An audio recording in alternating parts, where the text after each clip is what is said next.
Assalamualaikum dan salam sejahtera. Bersama saya Azwani Husin dalam Berita Pagi. 2 kes kematian akibat COVID-19 dilaporkan semalam menjadikan jumlah kumulatif sebanyak 102 kes. Kes kematian ke-101 merupakan lelaki berumur 64 tahun yang mempunyai sejarah kontak rapat dengan kes positif daripada kluster Bali. Pesakit yang mempunyai sejarah penyakit kronik telah dirawat di Hospital Tengku Ampuan Afzan Pahang pada 12 April lalu. Kes kematian ke-102 iaitu kes 5,282 merupakan lelaki warga negara Malaysia berumur 72 tahun dan mempunyai latar belakang penyakit darah tinggi.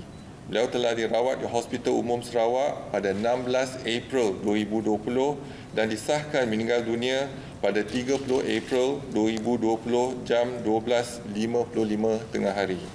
Datuk Dr. Nur Hisham turut memaklumkan terdapat 84 kes pulih dan dibenarkan discharge menjadikan jumlah keseluruhan sebanyak 4,171 kes. Manakala 57 kes baharu dilaporkan dengan 25 daripadanya kes import menjadikan jumlah keseluruhan kes baharu positif COVID-19 di Malaysia 6,002 kes. 14 daripada 36 kes yang dirawat di unit rawatan rapi memerlukan bantuan pernafasan.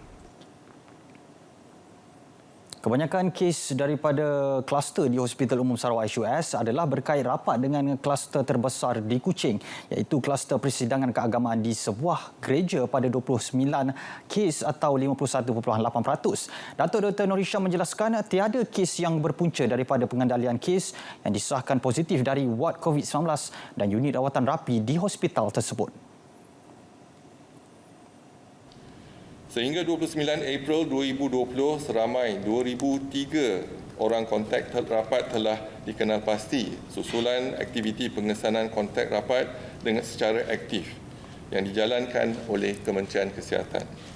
Didapati 1,950 anggota kesihatan adalah negatif ujian pengesahan COVID-19. Tambah beliau, langkah-langkah pembendungan secara aktif telah diambil bagi memastikan kelangsungan perkhidmatan di HUS adalah terjamin. KKM telah memulakan aktiviti perkhidmatan kesihatan mental dan sokongan psikososial di semua fasiliti kesihatan KKM termasuk aktiviti bantuan awal psikologi secara individu dan kumpulan. Baik, Kementerian Wilayah telah merangka satu prosedur operasi standard SOP yang bakal dilaksanakan terutama kepada operasi perniagaan yang berada dalam wilayah Kuala Lumpur, Putrajaya dan Labuan. Menterinya Tan Sri Anwar Musa berkata bagi mengelak dari penularan semula COVID-19, semua perniagaan dalam ketiga-tiga wilayah itu perlu patuh kepada SOP yang ditetapkan meskipun tempoh PKP telah ditamatkan.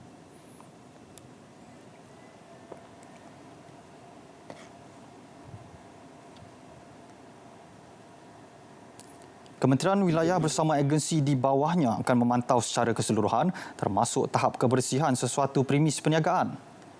Hanya ribuan harus faham mereka sekarang ada satu tugas tambahan.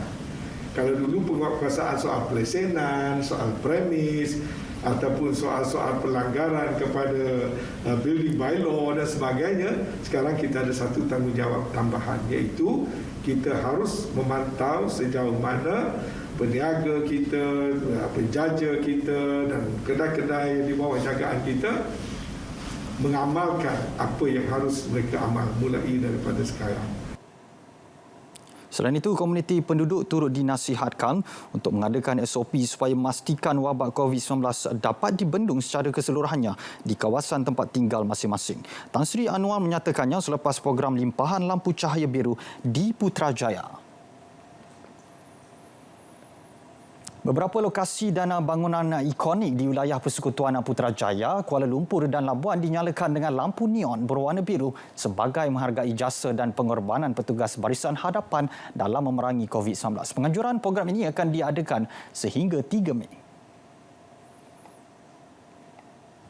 Yang di-Pertuan Agong Sultan Abdullah Riayatuddin Al-Mustafa Billah Shah dan Raja Permaisuri Agong Tunku Azizah Aminah Maimunah Iskandariah serta keluarga baginda berkenan menyertai program Cahayakan Biru di Istana Negara. Baginda dan Raja Permaisuri Agong bersama ahli keluarga baginda meninjau sekitar Istana Negara bagi melihat sendiri program Cahayakan Biru istimewa ini.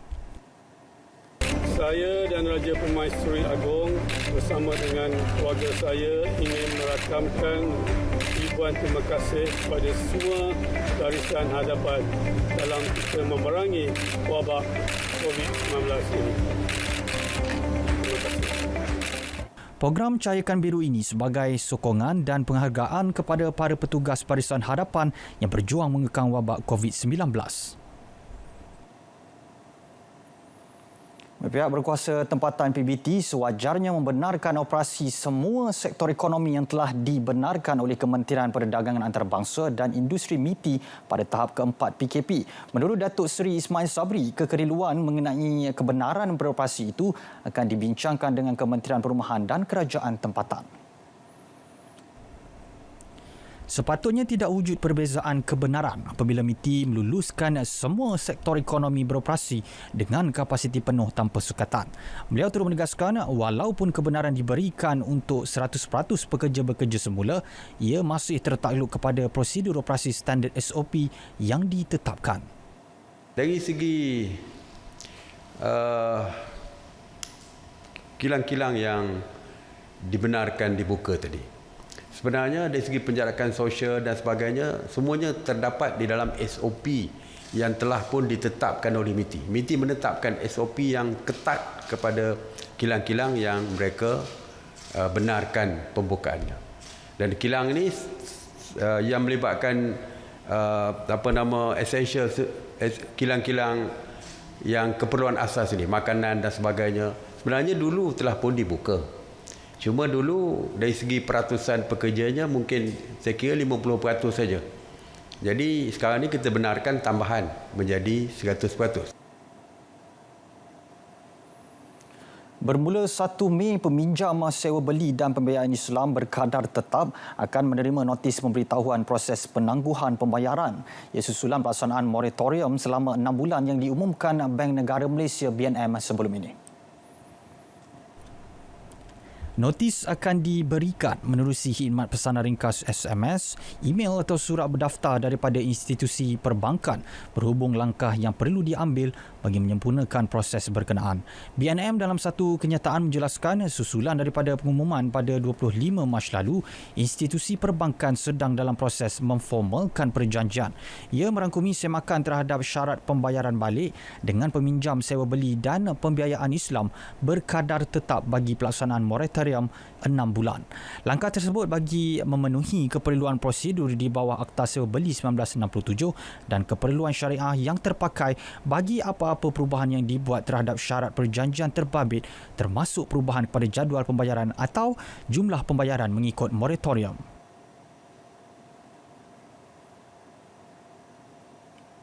Baik, kebenaran untuk pelaksanaan solat tarawih dan solat Jumaat di masjid sepanjang Perintah Kawalan Pergerakan PKP keempat ini masih dalam perbincangan. Menurut Menteri di Jabatan Perdana Menteri Hal Ehwal Agama, Datuk Seri Dr. Zulkifli Muhammad Al-Bakri, pelbagai aspek perlu diambil kira, antaranya aspek keselamatan, kesihatan dan pelaksanaan prosedur operasi standard SOP. Dan kita juga kena lihat apakah stand kerajaan yang terakhir berkenaan dengan PKP ini, apakah akan disambung atau tidak.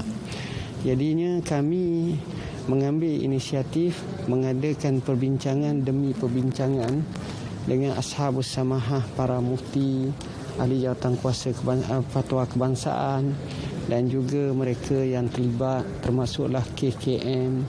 Dan perbincangan itu sehingga saya sendiri pun dimasukkan dalam perbincangan untuk MKN yang dipengusikan oleh Yang Berhormat Datuk Seri Dr. Ismail yang dibuat hampir setiap hari.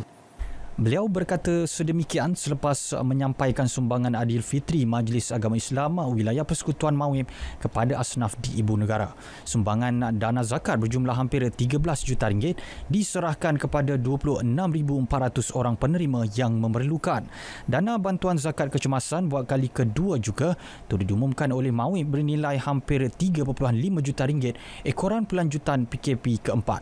Bantuan ini akan disalurkan sekali lagi kepada pemohon zakat kecemasan tanpa perlu membuat permohonan baru. Baik, dalam perkembangan berkaitan, masjid-masjid di seluruh Melaka diberi kelonggaran untuk menunaikan solat tarawih secara berjemaah selepas solat Isyak. Ketua Menteri Datuk Sulaiman Muhammad Ali berkata kebenaran berkenaan hanya dihadkan kepada 4 orang pegawai masjid yang mana mereka harus mematuhi syarat-syarat tertentu dan prosedur operasi standard SOP ditetapkan Kementerian Kesihatan Malaysia KKM serta pihak berkuasa berkaitan. Hasil perbincangan dengan pejabat Mufti Kerajaan Negeri Melaka dan Jabatan Agama Islam Melaka Jaim telah memutuskan 4 pegawai tersebut adalah pengerusi masjid, imam, bilal dan sia. Antara syarat-syarat lain yang mesti dipatuhi termasuklah solat tarawih yang dijalankan adalah sebanyak 8 rakaat yang ringkas, tidak menggunakan pembesar suara di luar masjid, mengamalkan penjarakan sosial serta mereka yang terlibat tidak mempunyai simptom COVID-19. Kerajaan negeri juga turut membenarkan mahkamah syariah di ketiga-tiga daerah Melaka Tengah, Jasin dan Alu Gajah beroperasi bermula 4 Mei. Kebenaran operasi itu hanya untuk 2 hari seminggu sepanjang tempoh Perintah Kawalan Pergerakan PKP Fasa keempat sehingga 12 Mei 2020 membabitkan kes-kes terdesak yang memerlukan tindakan segera pihak mahkamah. 351 pelajar UMT menjadi kelompok pertama yang pulang ke kampung halaman masing-masing dalam operasi penghantaran pulang pelajar Zon Timur itu yang meliputi 65 pelajar Terengganu, 176 pelajar Kelantan dan 110 pelajar Pahang. Timbalan Menteri Besar proses penghantaran pulang tersebut melibatkan 23 buah bas dan 1 van yang disediakan oleh pihak universiti. Kesemua kenderaan tersebut sudah disanitasi dan berada dalam keadaan yang baik. Hanya 20 pelajar ditempatkan bagi setiap bas dan kesemua mereka sudah melalui beberapa fasa saringan kesihatan dan mematuhi garis panduan SOP yang ditetapkan. Seorang pegawai UMT ditugaskan untuk mengiringi perjalanan mereka bagi melaporkan perkembangan terkini sepanjang perjalanan ke destinasi.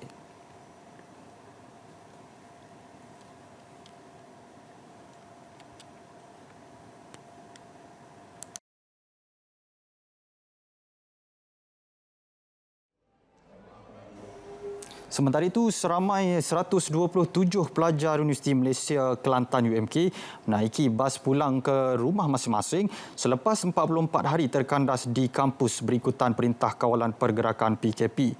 Mereka merupakan pelajar kumpulan pertama yang dihantar pulang melibatkan zon Pantai Timur iaitu Pahang, Terengganu dan Kelantan. Tinjauan RTM di Pusat Pelepasan UMK di kampus Pengkalan Cepa mendapati sebanyak 8 buah bas dan 1 van digunakan untuk misi berkenaan. Kesemua kenderaan dan beg pelajar disanitasi oleh pihak Jabatan Bomba dan Penyelamat Pengkalan Cepa. Sebelum menaiki bas, para pelajar menjalani saringan kesihatan dan diberi taklimat oleh pihak universiti serta polis. Selain pelajar UMK turut dihantar pulang dalam misi ini adalah 11 pelajar dari IPT lain iaitu College Community Kok Lanas, Kolej Teknologi Darul Naim, Management Science University MSU serta Universiti Malaysia Pahang UMP.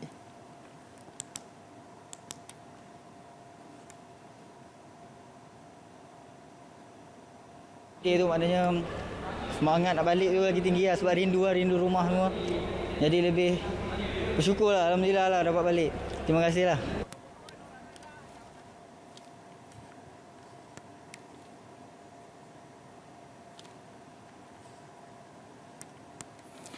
Baik, di Johor pula 32 pelajar Politeknik Mersing dihantar pulang dengan menaiki sebuah bas dan 2 van ke kampung halaman masing-masing. Penghantaran pulang pelajar berkenaan melibatkan 8 daerah dalam negeri serta 3 daerah di Melaka.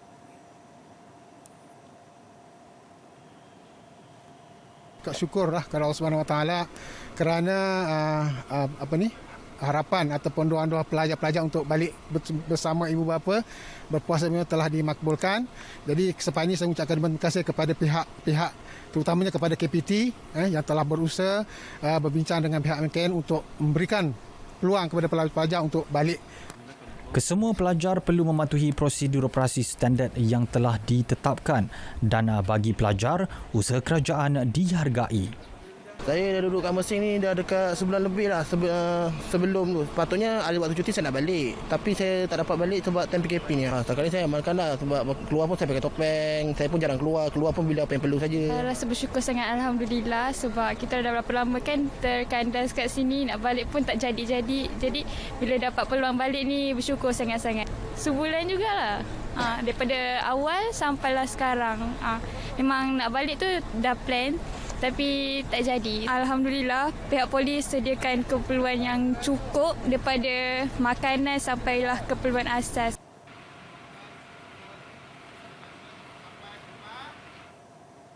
Baik, Badan Bukan Kerajaan dan Perusahaan Sosial disaran memanfaatkan sepenuhnya geran khas Hasanah 2020 bagi menggerakkan program bantuan bagi komuniti terjejas akibat COVID-19.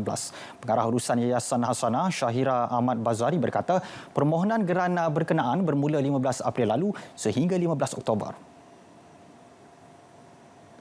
Pelbagai program boleh dilaksanakan dalam jangka masa 3 hingga 12 bulan sama ada dalam tempoh atau selepas tamatnya Perintah Kawalan Pergerakan PKP. Saiz geran maksimum yang boleh dipohon berjumlah sehingga RM250,000.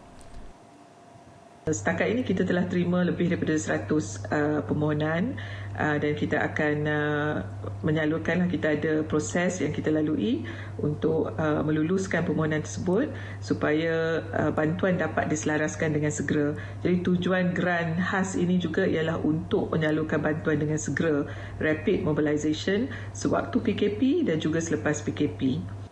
Mereka yang ingin memohon boleh melayari laman sesawang Yayasan Hasanah di www.yayasanhasanah.org.my. Permohonan yang berjaya akan dimaklumkan dalam tempoh 30 hari dari tarikh ia dihantar. Pengambilan makanan bernutrisi dan seimbang sepanjang Ramadan berupaya mengurangkan risiko gastrik ketika berpuasa. Ia secara tidak langsung meningkatkan sistem pertahanan badan lebih kuat terutama menghadapi penularan pandemik COVID-19.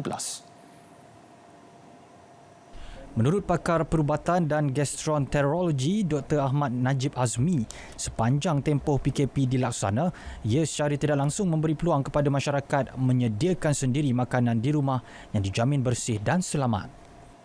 Masa tempoh PKP ini tidak ada bazar terbuka dan kita perhatikan sebagai saya sebagai gastro, masalah keracunan makanan ini banyak kurang. Betul, dia memainkan peranan yang sangat penting, iaitu makanan daripada yang kita beli dan kebanyakan sekarang semua masak di rumah. Jadi kebanyakan masakan yang dia masak ialah masakan yang dia biasa ambil sepanjang masa ataupun sepanjang hari semasa bulan puasa ni. Jadi simptom-simptom keracunan makanan boleh dielakkan, terutama sekali dengan ahli keluarga dan kurang masalah gastrik juga sebabnya. Dr. Azmi juga meminta orang ramai membiasakan diri dengan kebiasaan baru seperti kerap mencuci tangan dan mengamalkan etika batuk biarpun hanya berada di rumah. Beliau menjelaskannya selepas menjadi tetamu program bicara Diary Rawat di Angkasa Puri.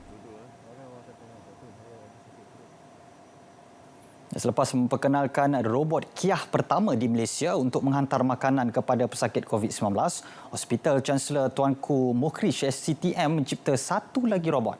Dikenali sebagai robot Vita, ia berupaya merawat pesakit COVID-19 secara langsung di ward. Pengarah SCTM Profesor Dato' Dr. Hanafiah Haruna Rashid menjelaskan ciptaan terbaru ini mempunyai alat kawalan jauh yang boleh dikawal secara manual dan dilengkapi alat pengimbas yang membolehkan navigasi selamat. Ini termasuk kebolehan berhenti jika mempunyai halangan, sekaligus mengurangkan risiko jangkitan antara pesakit dan doktor selain mengurangkan penggunaan peralatan pelindungan diri PPE yang sukar diperoleh ketika ini. Fungsi telemedicine di mana jururawat kita boleh berada jauh daripada kawasan katil pesakit. Juga ia boleh, kalau lihat di sebelah kiri sana, ia mempunyai stetoskop di mana pesakit itu boleh meletakkan stetoskop di dada dan boleh dibaca ataupun didengar degupan jantung ataupun bunyi pernafasan daripada menggunakan iPad di nursing station.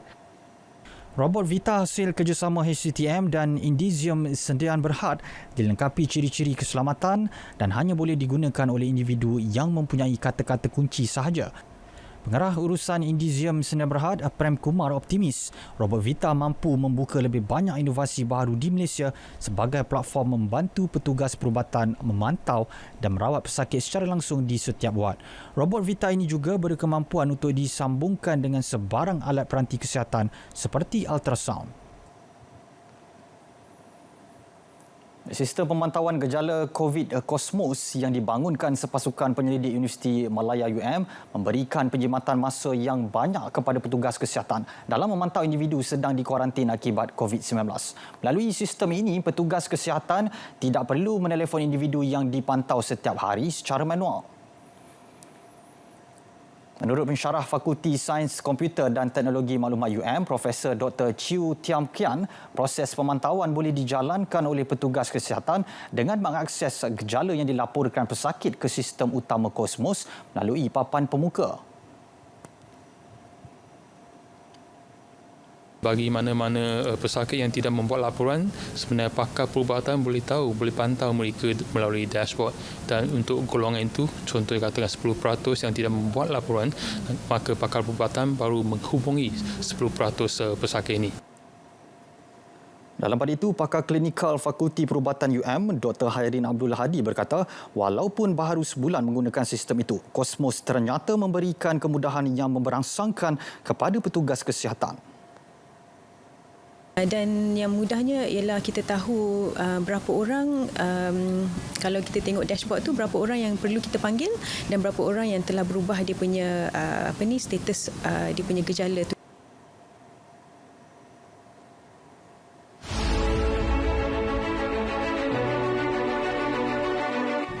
Teruskanlah cekal, kuat dan bersemangat. Yakinlah kita akan dapat atasi dugaan ini bersama-sama. Stay at home, kita mesti menang. Stay at home, kita mesti. Stay at home, kita mesti menang. Pastikan penjarakan sosial, kita pasti menang. Break the chain, kita mesti menang. Break the chain, kita mesti menang. Lain-lainnya, kita mesti menang. Stay at home, kita mesti menang. Break the chain, kita mesti menang. Pada hal lainnya, kita mesti menang. Kita duduk rumah, kita mesti menang. Putuskan rangkaian COVID-19, kita mesti menang. Break the chain, dan kita mesti menang. Rakyat Malaysia, patuhilah PKP. Kita mesti menang. Patuhilah setiap arahan daripada pihak kerajaan. Tinggal di rumah, putuskan pantaian, kita mesti menang.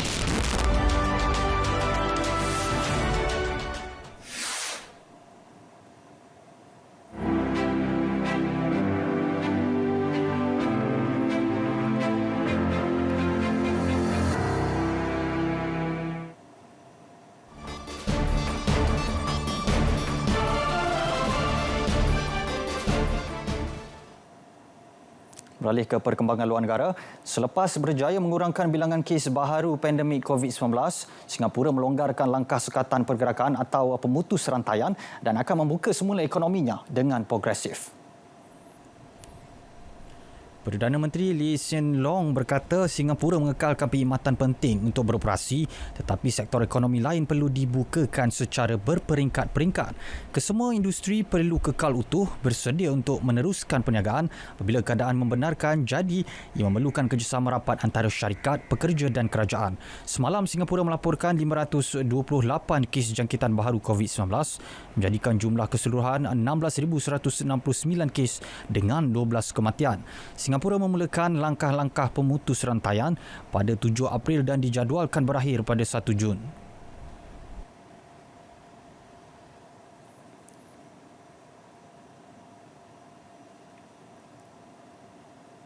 Sementara itu, Indonesia mencatatkan 347 kes baharu jangkitan COVID-19 menjadikan jumlahnya melebihi 10,000. Jurucakap Kementerian Kesihatan Ahmad Yuryanto berkata, setakat ini Indonesia merekodkan 10,118 kes positif COVID-19. 8 kematian turut dicatatkan, menjadikan jumlah keseluruhan 792 individu maut di negara itu. Berdasarkan data Worldometers, angka kematian direkodkan Indonesia jauh lebih ramai berbanding Filipina 568. Malaysia 102, Thailand 54, Singapura 15, Myanmar 6 dan Brunei 1.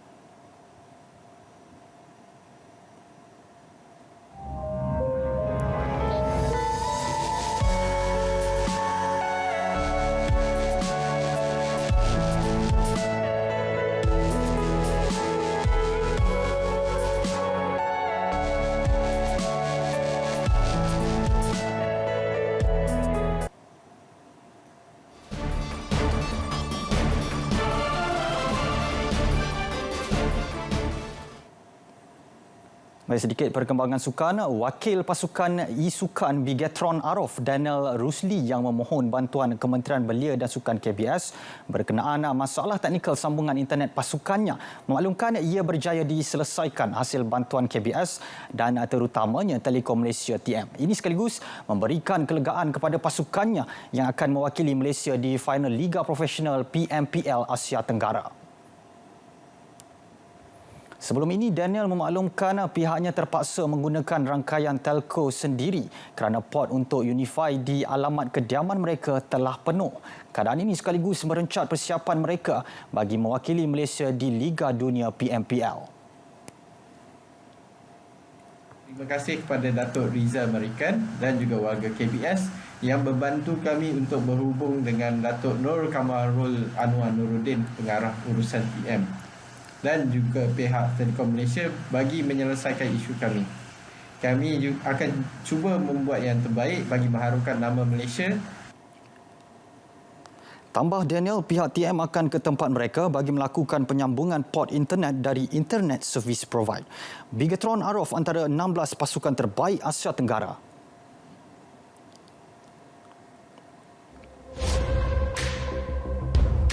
Untuk maklumat terkini wabak COVID-19, ikuti laman rasmi media sosial Berita RTM.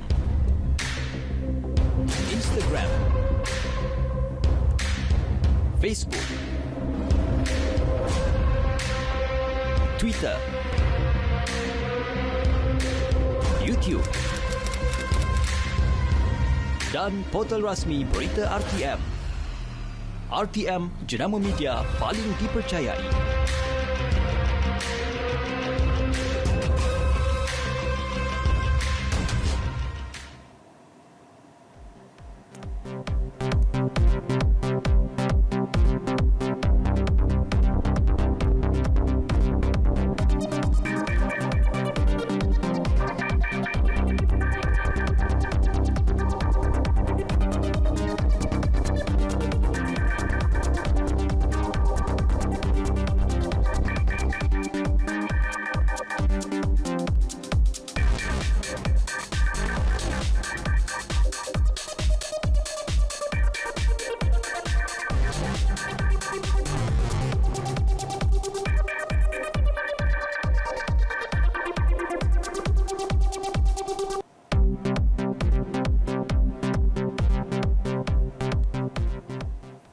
Ya, saudara, laporan itu mengakhiri berita pagi. Layari Facebook Berita RTM atau muat turun aplikasi RTM Mobile secara percuma di Google Play atau App Store. Kami juga boleh ditonton menerusi MyFreeView 123. Jaga kebersihan diri dengan kerap membasuh tangan, amalkan penjarakan sosial dan patuhi perintah kawalan pergerakan. Saya Azman Hussein mengucapkan selamat berpuasa. Assalamualaikum dan salam hormat.